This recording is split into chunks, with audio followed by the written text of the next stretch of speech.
Hello, everyone. Welcome to this amazing panel conversation on race, equity, and justice. My colleague Jornay will be joining us shortly. It looks like she had just a little bit of Wi-Fi connectivity, but she will be leading today's panel. For those of you who don't know, my name is Adam Parker Goldberg, and I work on the engagement team at Flipgrid. So to kick things off, we thought we would just go around and have all of these amazing panelists introduce themselves. And hopefully by the time we all do our introductions, Jornay will be back. So Yaritza, do you want to kick us off? Hey everyone, I'm Yaritza Vijalpa. I am a high school history, U.S. history teacher from Brooklyn, New York. And I am also the host of Flipgrid's Ask Yaritza, which is literally a series that is geared to culturally responsive teaching. I hope everyone is well. Hey everyone, my name is Marcus Borders. I am an educator and education technology specialist based in Atlanta, Georgia. I currently support 2 elementary schools in South Fulton County. Prior to that, I was an elementary school teacher where I taught 2nd, 3rd, and 4th grade. I am also a student voice ambassador with Flipgrid. I'm excited to be here. Hi, everyone. I'm Ginny Spiegler. I'm the Director of Curriculum and Training at the Anti-Defamation League for Education. And we are a really excited partner with Flipgrid. I write a lot of our online content and curriculum and materials for educators and for students. And we're really excited to be sharing content with Flipgrid and being part of this.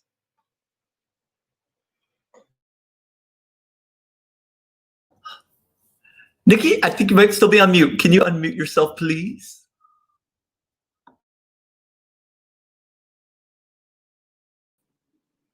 Hi, I'm Nikki Grimes, author for books for children and young adults, sometimes adults, living in California. I'm not at all associated with Flipgrid. I'm the only one who isn't, but I'm glad to be here today to talk about my work and the importance of diverse literature in general. My special love is poetry, although I do write prose and other forms as well. Fabulous. Thank you so much. So Jornay is still working through the internet, but we'll go ahead and get this started. Oh, actually, hold on. Here she is, Jornay. Hello, everyone. Oh my goodness. Thank you so much for joining in our conversation about race, equity, and justice, empowering your students to be voices of change. My name is Jornay Armand. I'm head of educator innovation at Flipgrid, and we are just so pleased to continue this conversation about race, equity, and justice, because it is when we engage in dialogue about these issues, we're really able to listen to the experiences of others and engage in personal reflection, challenge our own assumptions and our beliefs and our actions in order to create a more just and equitable world. And for our students, their educational experience depends on a supportive and welcoming environment where every life and perspective is valued and respected. Now, our mission at Flipgrid is our educators' mission. So let's pop up that mission, Adam. It is to empower every learner on the planet to share their voice and to respect the diverse voices of others. And when this mission is in action, global empathy is achieved, and that's when change can occur. So with that being said, we have another incredible panel today that we will delve into how we can truly empower our students to be those voices of change. So we'll take a moment for our panelists to introduce themselves. All right, so we'll start off with Yaritza. I'll introduce myself again. Hey guys, I'm Yaritza from Brooklyn, New York. I am a high school history teacher.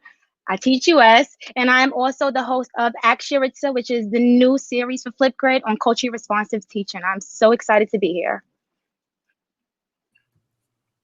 All right. Hey guys, my name is Marcus Borders. I am based in Atlanta, Georgia. I am currently an education technology specialist with Kennesaw State University. Prior to that, I was an elementary educator where I taught grades 2nd through 4th. Also, I am currently diving into my 1st semester as a doctoral student for instructional technology. excited to be here with you guys. Hi, everyone. I'm Ginny Spiegler. I work for ADL Education. I'm the Director of Curriculum and Training, and I'm also in Brooklyn, New York, which I forgot to say last time. And we are a very excited partner with Flipgrid now and have been sharing a lot of our content.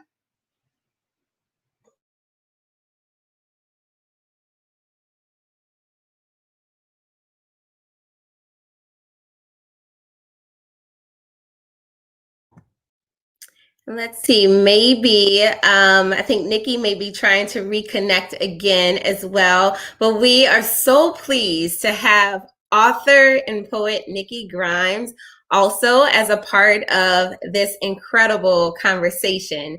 And so once Nikki gets back in, I'll have her share a little bit more about herself. But what really inspired today's panel was this book, The No Voice, Too Small book, 14 Young Americans Making History. So this book has been dedicated to students who are making the changes just based upon their own experiences and wanting a better world. And so author Nikki Grimes writes about a very important little girl named Marley. And Marley is a little girl who was looking through her 5th grade reading list and wondering, where are the characters who look like me? She couldn't find them anywhere. So she decided to make a change and take some action in order to diversify the books and the offerings at her school. And so when we think about situations like Marley, our students come with just their love and their passion for certain things. And if they feel like they're not connected to that learning space, they don't feel welcome. They don't feel included. And that's really important to the learning process. So let's kick off our conversation. And we have our 2 awesome educators right here. What do you 2 think about just this situation with Marley? How often do you find students not connecting with the school environment based upon maybe their race or their culture, their background experiences? I think that's just way too often. A few weeks ago, I made a comment on social about, if you're going to decorate your classroom with a lot of historical figures, you owe it to students to give them not only a reason why, but also explain who those historical figures are. Not often are students able to make connections with what we place in front of them and around them, which might make them very uncomfortable, especially in a classroom environment. The whole purpose of us creating classroom environments is so that students can feel at home. And we sometimes don't do that because we're too tied up with trying to meet the needs of a curriculum. And for students of color, that happens a lot, where they sit in classrooms and already they can't make connections with what's in the textbook, and now with what you're decorating your classroom with. And so when we try to actually, influence students to have a voice, we also have to encourage that by stating, this is the reason why I have Rosa Parks near my desk, or this is why I've amplified the voice of Harriet Tubman. Now, how does that make you feel? We have to learn to include students in the decisions that we make in our classrooms, even if it's as simple as decorations. So to add to what Yuritsa noted, it took me back to when I taught 3rd grade for the majority of my teaching career. And most of those years, I would start off with a culture quilt. So for me, it was always a battle of negating, do I start off with this standard, or do I start off with getting to know my students, establishing their backgrounds and foundations for us. And again, going to what Yuritsa noted about the decorations in the classroom, setting up the rationale. Did I just put this beautiful picture of Rosa Parks or Martin Luther King or Coretta Scott King in my classroom just to have it there? Or are my students, my babies, aware of the purpose, their contributions to society? So I think just starting the tone off in the beginning and making a decision as an educator, how are you going to juxtapose the curriculum with kind of where we need to establish ourselves in society to make sure that your students know that their voice is heard and how they can eventually, or in that moment, contribute to society as well. Absolutely. Those decisions are so important. Yes, we have Nikki back. So let's hear from Nikki. Nikki, please introduce yourself. Oh, again? Okay. This is Nikki Grimes, author of books specializing in books for children and young adults. Poetry is my first love. It's not the only thing I write, but I write a great deal of it. And yeah, so I'm here to talk about diversity, the importance of diversity in children's literature, its impact on young people of every color, actually. But I thought have you already spoken about the book? So I just gave an introduction to the book, but I would love for you to share a little bit about Marley and read your poem. Well, I was really excited to get an opportunity to contribute to this book, and I chose Marley Diaz because reasons. I loved just the agency that she showed in addressing a need that she saw in her life, wanting to see more books in the classroom featuring Black girls. But what I also loved about this story is the fact that her mother made room for this agency. In fact, challenged her to step up in this way. And yay, mom. So the piece I wrote about her is called Marley Diaz, Once. Once a girl named Marley, hardly older than you, tired of tripping over the invisible spaces on her 5th grade reading list. Mysteriously missing were stories starring girls who looked like her. What are you going to do about it? Asked her mom. The question swept her out to the sea of her own imagination. Riding the waves, she dreamed of schools with Black girls stacked till they skimmed the sky. Oh, thought Marley suddenly, that's what I can do. Back she swam to the world of now, heart dancing to the rhythm of a new idea. She'd gather a mountain of books, boasting characters as sun-drenched as she, for schools and libraries near and far. Little by little, Marley Diaz became a literacy star. Thousands of books later, her dream is still coming true. It's your turn now. Close your eyes. Dream. Imagine what you can do. Wow. That was incredible and so empowering. And I think that is the importance right there of stories, right? Absolutely. So just Nikki, just what types of impacts have you seen with students connecting with books that really challenge them to maybe think about other perspectives that maybe they don't have that connection with? Well, we think a lot about we talk about diverse literature, and the obvious thing is that it's important for the child who is centered in the story. But that's only part of it. It's really critical that not only children of color are reading these stories, but that all children are reading these stories. Because in the process of doing that, they are transformed, their thinking has changed, there's definitely a shift that happens. And these are also stories in which the seeds of empathy and compassion are planted. And if I in any way doubted the power of literature to have that kind of transformation, that ended when I started getting letters from readers, which I have over the years. I got one once from a young white student that speaks to the power of diverse literature in exactly this regard. Dear Ms. Grimes, I'm currently reading your book, Bronx Masquerade. I'm very happy I read this book. You made me realize that even though we look different on the outside, we are pretty much on the inside. Everybody should read this book to help them change the way they think about other people they make fun of. I know it changed the way I think of people. That's the kind of transformation that is possible with literature, and in particular with diverse literature when it is shared broadly.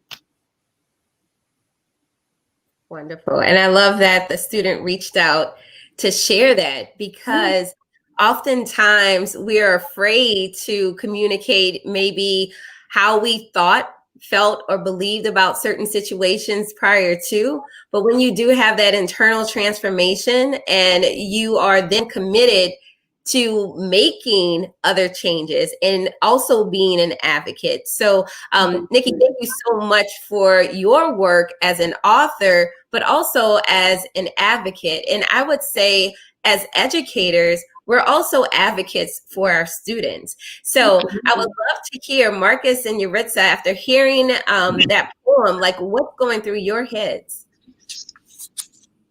So for me, the first thing that came to mind was just, I took a quote from what Nikki shared, was just making room for agency.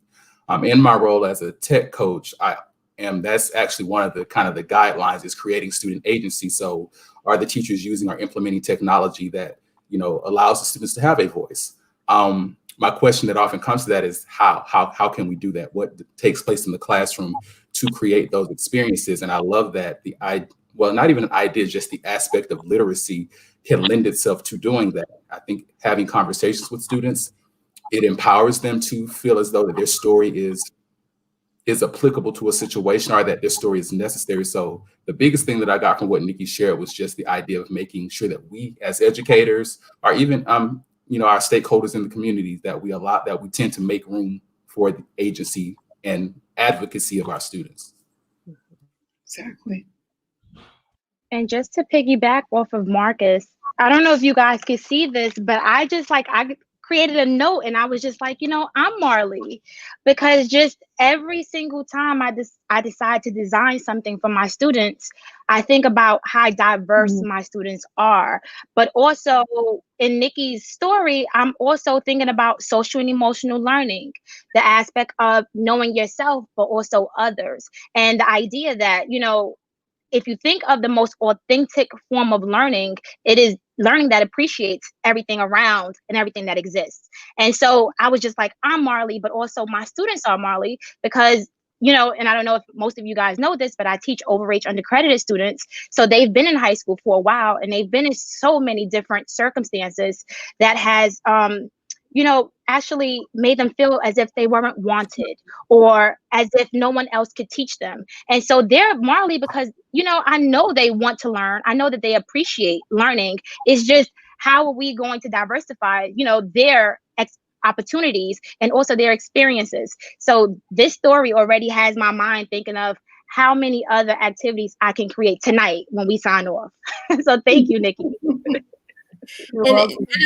Jenny, the work that you've done with Anti-Defamation League, providing those resources so that others will be able to educate themselves, learn from diverse perspectives. Like, just speak to us just about the work that you've done and how this aligns to situations like Marley experienced in schools.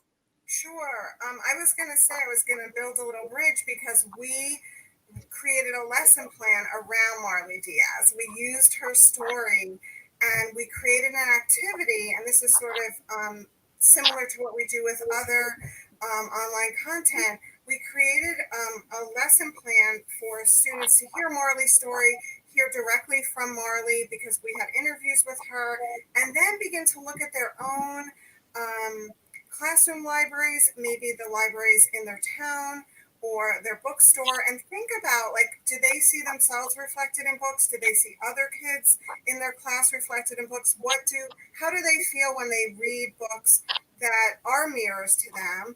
And how, like some of the other people talked about, it's so important to build empathy. So if you don't see yourself in the eyes of Marley, what are you learning from Marley?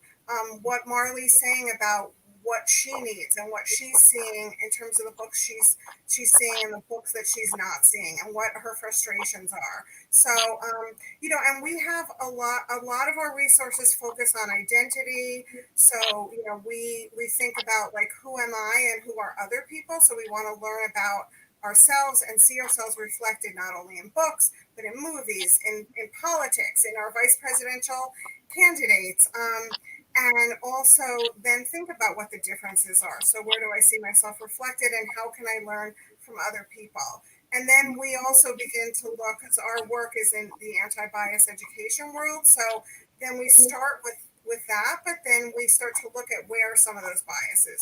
So in this situation, not only is Marley not seeing herself, but we then provide information about where is the lack of diversity of children's books and why is that? And it gets to kind of delve into that, and educators as well. Oh my goodness, this is incredible. I don't know if everybody else just witnessed what happened, but Marley had some discomfort and she wasn't okay with it. And she started a spark that turned into an explosion of other people being empowered. So I didn't even realize it, but ADL created a whole lesson based upon the experience of Marley. Author Nikki Grimes wrote a beautiful poem about Marley's experience. And now those resources can empower and inspire others. So it just takes that spark. And so I'm curious, just from the panel, I know we know, about best practice, and we know how important it is to have the students first in everything that we do. But what are those barriers that we come across, either as educators or students or community members and family, that stop us from really taking those steps to either become those voices of change or help our students become those voices of change? And how can we knock those barriers down? You know the saying, if you can't, I don't know if I'm on or not. Okay. You know the saying, if you can't see it, you can't be it. And that certainly applies to the idea of a young person acting with agency when it comes to speaking out about something in the world that they're passionate about, or taking action to address a wrong that they see in their own corner of the world or in the world at large.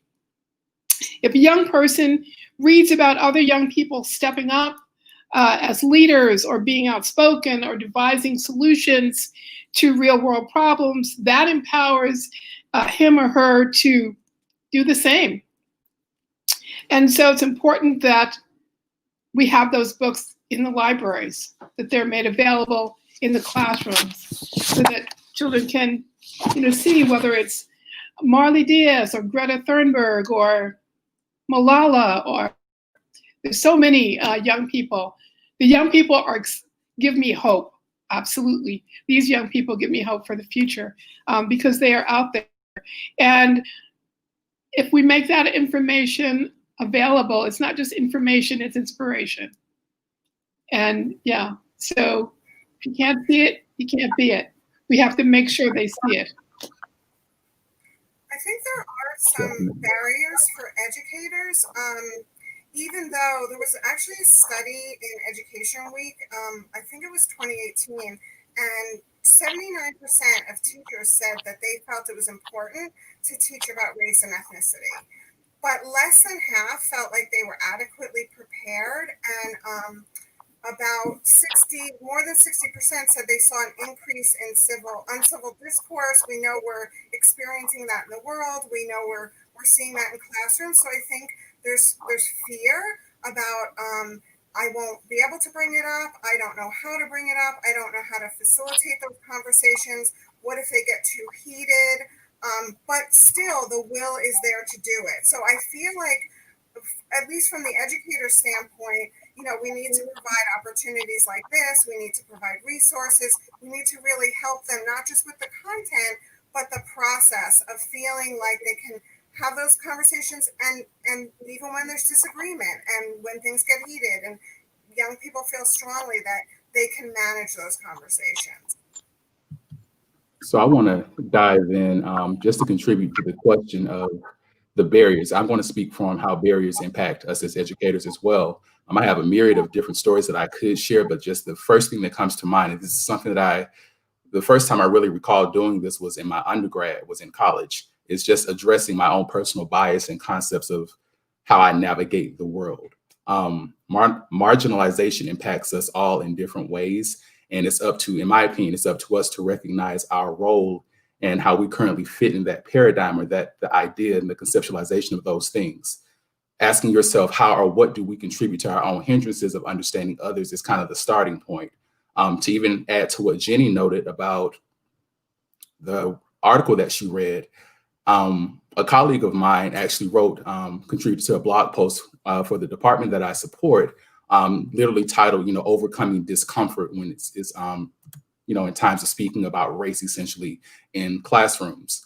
And I think the biggest thing is assessing where you stand with things first, because we have to recognize that though we are in education, everyone is not an advocate for equality. So assessing where you stand with that, and then how you want to influence your students with not necessarily, let's say you're with good intentions and goodwill, you are for equality, and how can you bring that and present that to your students to create a space for them to thus carry that torch on.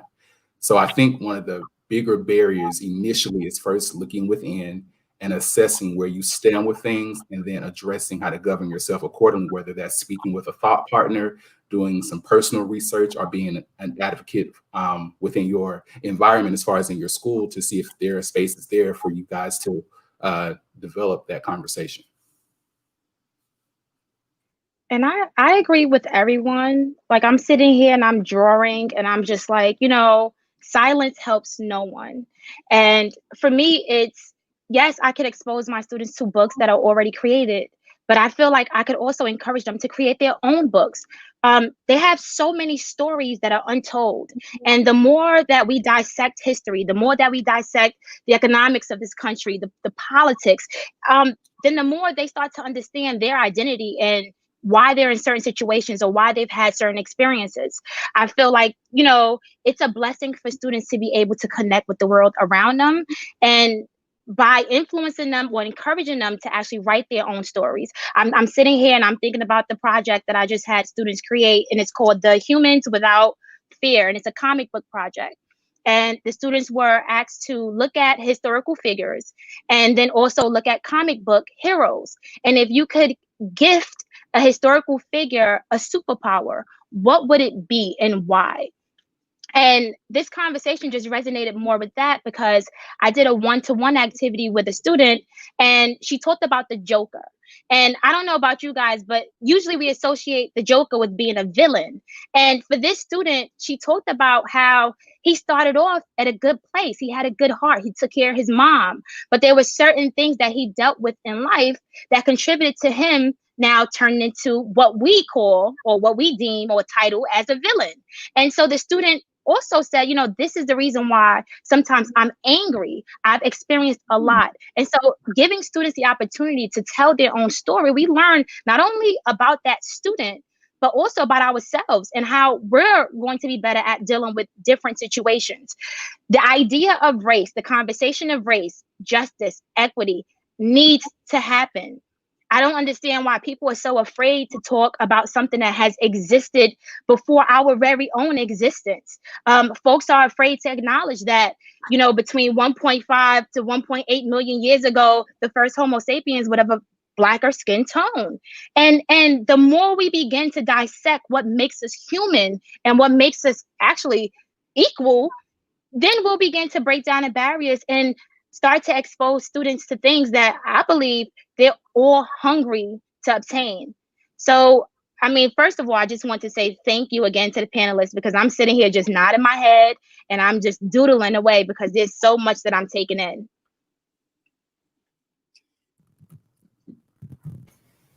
One of the things that's valuable about the literature is that it provides a great jumping off place for exactly what you're talking about.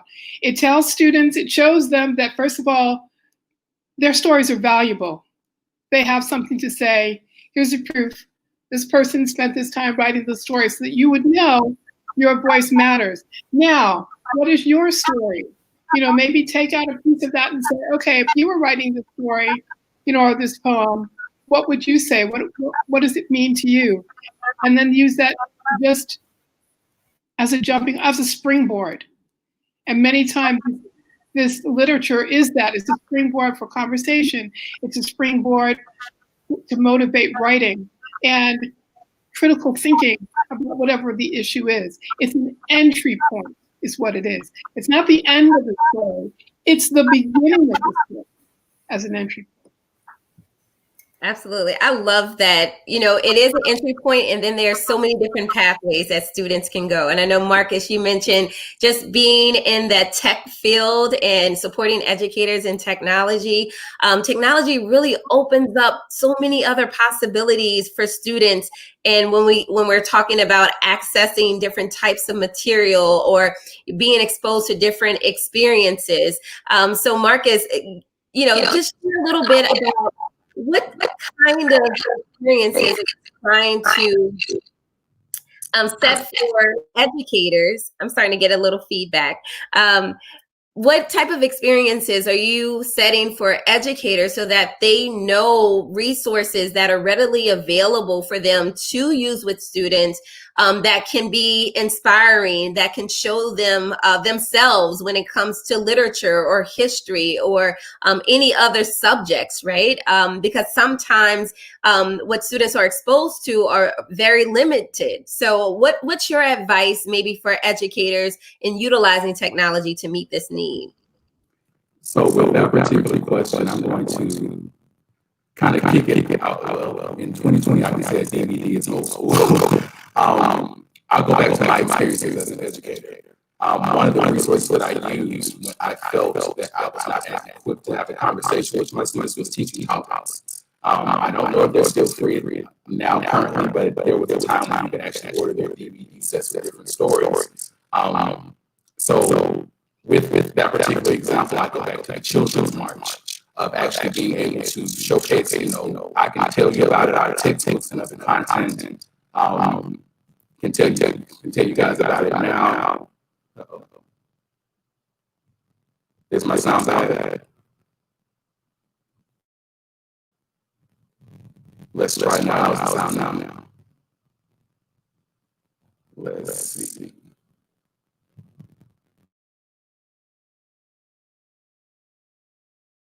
Are you guys able to hear me now? Okay, I just took out my mic. All right. So going back to my experiences with the Children's March DVD set, that was one way that I was able to incorporate, though it was going back to implementing an old school way of using technology was with my third graders. We were speaking about different ways that young people actually were advocates for themselves during the civil rights movement. And that was the Children's March. So I'm speaking of actually using teaching tolerance as a resource. So that was one thing that I started with. But currently today, and yes, we are on a panel for Flipgrid. That is one big way. I promise you guys, it's not a promotion, but that is one way to actually make a direct connection to allow students to showcase their learning. So I believe it was Jenny or Nikki that made the moment of actually sharing, kind of going back to a curriculum standpoint of being an advocate for students. And if you're teaching a specific topic, how can you get them to actually articulate or analyze what they can think of? So in my role as a tech coach, I use tools such as Nearpod, or really, you can kind of insert any ed tech tool that allows students to either use their face, their voice, or to type out a response of some sort, and even just still hands-on material to showcase their learning. If you set the tone for them to take some content and you juxtapose that with some sort of tool for them to show mastery of that, they have thus become an advocate for themselves. So there are a myriad of projects that I've worked with different teachers in different grade levels that have allowed them to actually take that standpoint with their students. Love that, Marcus. And I know you said you weren't doing any promo, but by design, Flipgrid really does allow students to be able to share their voice and also have the time to be able to listen to the voices of other students. And so whether that is student to student or educator to student, or if an educator chooses to inspire students with other videos that they're finding with content online, or or other resources that they're adding to those topics, students can truly be supported, as they navigate through life and figuring out who they are and what kind of impact that they want to make on the world, because everyone has something beautiful to contribute. And so with that being said, like, how can we truly inspire? We started off with literature, but what are some other ways that we can inspire and empower our students to be voices of change, especially in the times that we're in right now? So I would say, don't be afraid when a student asks you why. I believe sometimes teachers, we take it personal, and I said we take it personal when we're teaching and students are saying, well, how come, or why are you teaching me, or why am I learning this? We have to step away for a bit and allow the students to ask us why, because they deserve to know why they're being taught certain things. And if you feel the pressure, or you feel like, you can't give that kid a reason why, then perhaps we probably shouldn't be teaching whatever it is that we're teaching. I love for students to become detectives. I love for students to feel as if they're solving a problem, because in all actuality, what we live in right now is a huge problem, and we have to prepare our students for life after high school. And the best way to do so is by allowing them to challenge what some of us has deemed as the norm. So I love for my students to become detectives. Yes, sometimes I do feel a type of way when they ask me why, but I then start to think about who I was when I was younger, and I ask those why questions. And so I owe it to them to give them a reason why they're learning about certain things. Why am I asking you, is Andrew Jackson a villain or a hero? Why am I even giving you the opportunity to discuss this? And the reason why is because I need you to understand that this is someone that people cherish, right? And have created, money around. And then he's also someone who's responsible for killing Native Americans. And so we have to allow students to challenge what we deem as norm. I think another important entry point, and we do a lot with this, and I know others do as well, is what's happening in the world right now, the news, current events. We know that students are interested in what's happening in the world. There was a Common Sense Media study that 4 out of 5 teenagers think current events and what's happening in the news are important, but they're not being engaged in school on those topics. They're not being to Yuritsa's point, what is the why? Why is this happening? What's the background story? What's the history? So, really respecting that they are interested in what's happening. They may just be reading the headlines on social media, but if we don't give them an opportunity in the classroom to really dig into those topics, and at home, in school, in our communities, to really talk with them about what's happening in the world, because there is so much going on, especially around race, equity, and social justice, that we owe them to have those conversations. And, I think that's a good entry point. So I want to add to this as well. I'm always thinking about different stories and different things that I experienced when I was a teacher. When Trayvon Martin occurred, I believe that was in 2012, I was, again, teaching 3rd grade. We were sent directives from our administrative team. I believe one of our colleagues wanted us to wear hoodies the next day or around that time, basically to show solidarity, to trigger a conversation. And also keep in mind, we're working in an elementary setting. So this is between, 4 or 5 years old up until about 10 or 11. It was suggested, we were told not to wear hoodies just for various reasons. And I took it upon myself. So this is kind of going back to the idea of having those hard conversations. I've always, in kind of a joking manner, I've always looked at the elementary students as, when they see you outside of school, they're like, oh, wow, you go to the grocery store? Wow, you go to the mall? So to me, that paints the picture that school is a different place than when I'm at home or outside of school. And I wanted my students to know the same things that you see on the news, you hear on the radio, that you hear your family members talk about. It impacts myself, it impacts you. Let's bring that into the classroom. And that was really one day, again, around the Trayvon Martin, occurrence, where we had dialogue with, my 8 and 9-year-olds. We talked about what happened, what this means from a political standpoint, a variety of different ways. I felt that was important to take time away from the standards and curriculum and to have those hard, solid conversations, because I personally could not just gloss over that. So bringing this back to how does this inspire learning in the moment, I just wanted us to stay abreast of current events. But fast forward, 7 or 8 years, I received a letter from a student that was in that class, and she noted, I think is a junior in high school now, and she noted that moment still stuck with her to this day, and it allowed her to speak up in certain moments to advocate for herself or to advocate for other injustices that she noted around her. So though it could seem uncomfortable, we're in an altruistic profession already, so we tend to have to step out of ourselves in order to present a moment that could be beneficial for our students in the future. So again, just having those hard conversations, I think, could trigger inspiration for our kids.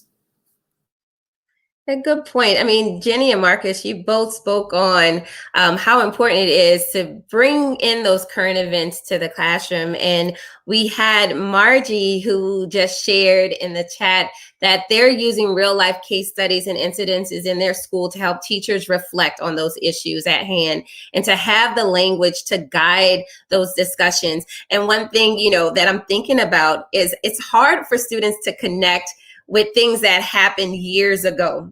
But what they are seeing in their reality right now, they have a closer relationship with. So why not talk about those and start to unravel how we got to that point, right? And then that way they'll understand history a little bit better. They'll understand the present a little bit better, because now they're making the connections. It's not two separate entities. They all are connected together in some form or fashion. So thank you for bringing that forward.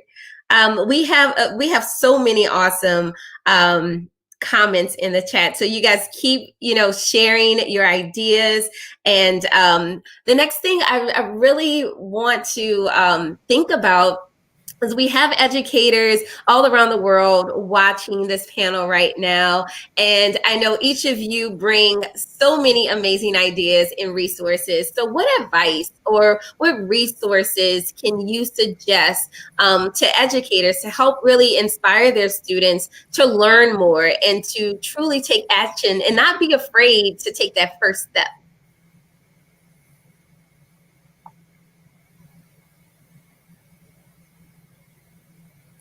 A list.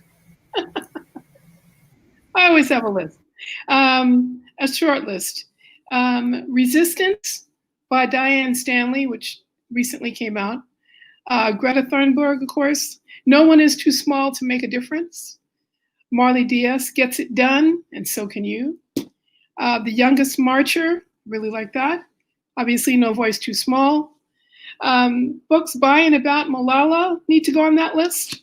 And I would add Kamala Harris, Rooted in Justice, because as a middle grade student in Montreal, she and her sister Maya marched with picket signs outside of their apartment building to protest the manager not allowing children to play soccer on the front lawn. Kamala did not think that was fair, and she is really big on fairness, even was then as a child. So she decided to do something about it. The manager saw Kamala and Maya's signs and heard their chants, and as a result, changed the rules. And young people need to see that that's something that they can do in their own lives as well. Bambi just shared in the chat, Undefeated by Kwame Alexander. And I know ADL actually has a topic inside of the Flipgrid Discovery Library utilizing that text as well. So Jenny, would you like to share a little bit about what ADL has to offer educators to get started empowering their students? Sure. We actually had Kwame Alexander for one of our authors read aloud. So he read the book out loud, he read some other works, and then his book was a book that we highlighted. So we every month highlight books of the month, and there's a teaching guide that goes along with it and a parent discussion guide. And the books are always about some aspect of identity, diversity, bias or some element of social justice. And I was going to mention a book. So it's called Books Matter. It's on the website, on our website. But we have several Flipgrid topics that are about children's literature, that start with children's literature. Because someone mentioned, like, it's a beginning point. I think it was Nikki. A book and a kind of topic that we just put up was Your Name is a Song, and it got a lot of attention because it's a book about a topic that a lot of teachers and young people especially struggle with, which is pronouncing young people's names. And this book is all about a child that comes home and says, no one could pronounce my name. The words got stuck in their mouth. They got uncomfortable. They laughed. And so it's a wonderful story about how the mom talks about how your name is a song and helps the child work through other names of other children in the class. And many teachers are looking for ways to, open that door. And so the Flipgrid activity was for them to then say something about their name that they wanted to share. Names can be complicated. There's a lot of history, and some young people don't want to really, there's different reasons why it could be problematic, but they could share something about their name and then they pronounce their name. And teachers seem really thankful to have something like that because that's something they really need to do at the beginning of the year, and it's so important. But we have a number of books that are the beginnings of Flipgrid topics. Soul Way, which is a book about colorism, is a beautiful book for young people to think about, like their appearance, skin color, how it ties to racism, and that was also a topic that was very popular. I think it was Jernia that said something about the importance or the difficulty of making connections to history, which made me think about One Last Word and Legacy, which comes out in January. These are poems from the Harlem Renaissance, a combination of poems from the Harlem Renaissance, where I borrow a line or more using a golden shovel format to write a poem that connects with it in some way. And what's happening is that even though we're talking about things that happened, we're talking about the Harlem Renaissance, so it's another period of time, but there are so many stories that come out of that time that connect with what's going on right now. And so when the children, they see the new poem up against the old one, and they realize, okay, we've been here before as a people. These are not new ideas. This is something that has happened before. So they begin to understand that history is not dead. It is very much alive, and it does very much connect with who they are and with their lives right now. Oh, I can't wait for that one. That is beautiful. All right, let's hear Yuritsa, Marcus, as educators, what advice and resources would you like to share with educators to get started? So resource-wise, I immediately was triggered to think about my brother from OVA Academy, Sheldon Eakins, and his Leading Equity Center, where he hosts a variety of podcasts and webinars. That was a starting point for me earlier this year. Not a starting point personally, but as a resource of sharing out with different teachers as they wanted to figure out really ways we can't hide the elephant in the room of virtual learning right now. That was actually a podcast that I participated in that was very well received from what he noted as far as the data on how to support equity with online learning. So outside of just that one particular podcast, that is a starting point that can be beneficial for teachers in figuring out different things they can do in the classroom with their students that lends itself to equity. So, and I also just referring back to Teaching Tolerance is a fantastic resource that has a myriad of teaching materials that teachers can pull from, download, and it's a great starting platform, especially if initially the teacher may feel uninformed or not equipped to have said conversations with their students. So there's one book that comes to mind, especially when I think about equity, and that's Zaretta Hammond's book. I don't know if you guys have heard of it, but you should have, and it's Culture Responsive Teaching in the Brain. And if we look at our students holistically and we think about, once again, diversity in our classrooms, everything begins with equity. So even if we take out, race and we look at culture and we look at students' interests, we have to figure out ways that we can engage our students beyond how they look. Yes, we notice that first, but also our students have so much more to give. And so when I think about resources, I love using SHAG. I also love teaching tolerance. I really, really, really love iCivics. And these are resources that I use because it engages students in debate. And I've learned that the fundamentals of debating is actually what allows students to think beyond what we're teaching them. So when I think about resources, it's always something that's debatable.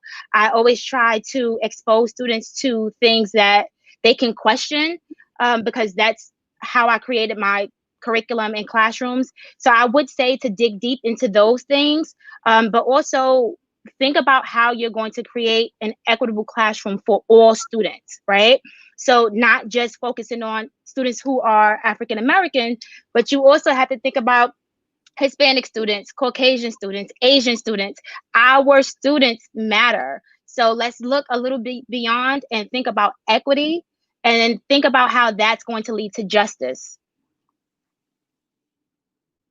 And so I just want to go back because I know we started with this book, No Voice Too Small. And so I just want to hold it up right now because first and foremost, when students, number one, have an experience, it then creates a burning passion. That fire is ignited. And it really is the others that are around them that helps to fuel that continuous work and advocacy. And so in this book, there's 14 students that are captured very beautifully in poems that really share why they are so passionate about the work that they've done and the impact that they've made in the world, in their community, and also in the world. And so what's really beautiful, I'm going to go back to what Yuritsa said, encourage your students to create their own stories.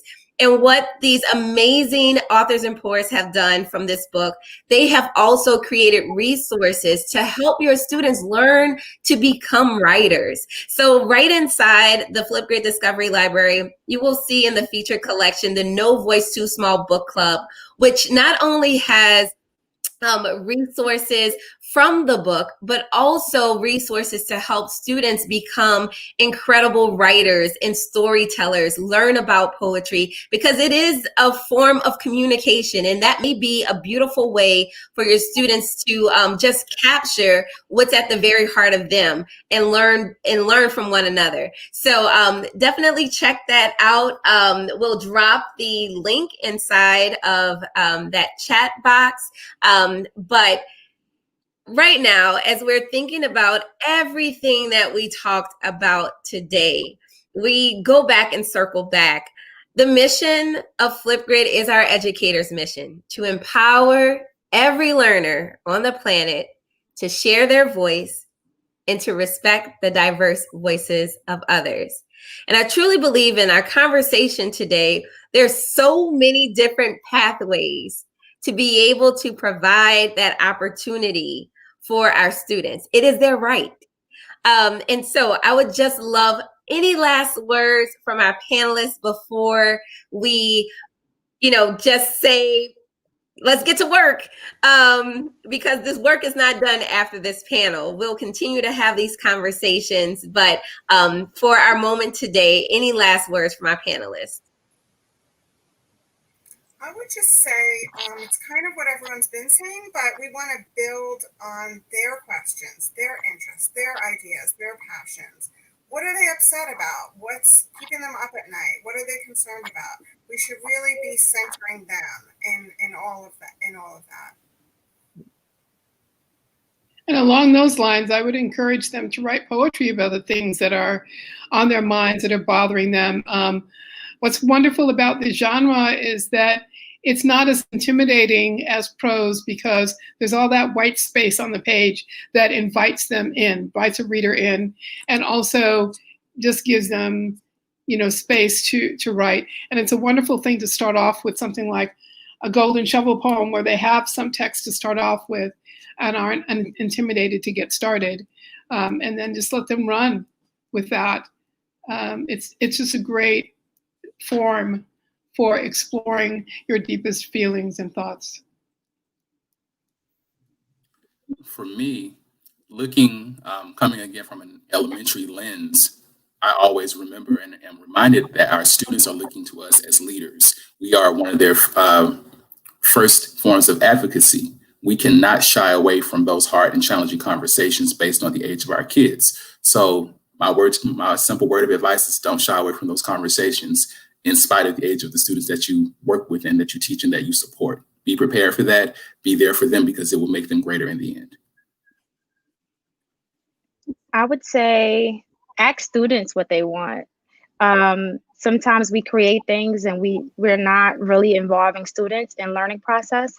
And so we take the time to not only ask them what they want, but who they are, what they want to learn, how does this connect? Then we'll create a lot of authentic opportunities for them to then become advocates for themselves. So I would say start off small. Just ask students, what do you like to do? Because sometimes when we ask them what they like to do, it actually leads to one of your topics that you're about to teach. And then also try doing some of your own activities. Sometimes we create things that we think is like the best activity ever, and then you show it to students and they're looking at you like you're crazy. It's because we probably haven't tried those activities ourselves. So as you're doing it, reflect on, does it touch each and every learner, and not just their learning style, not just to see if they're kinesthetic learners, but more of would they appreciate this because they can connect to it. If you can't connect to something that you've created for students, then students are not going to connect to it. Yes.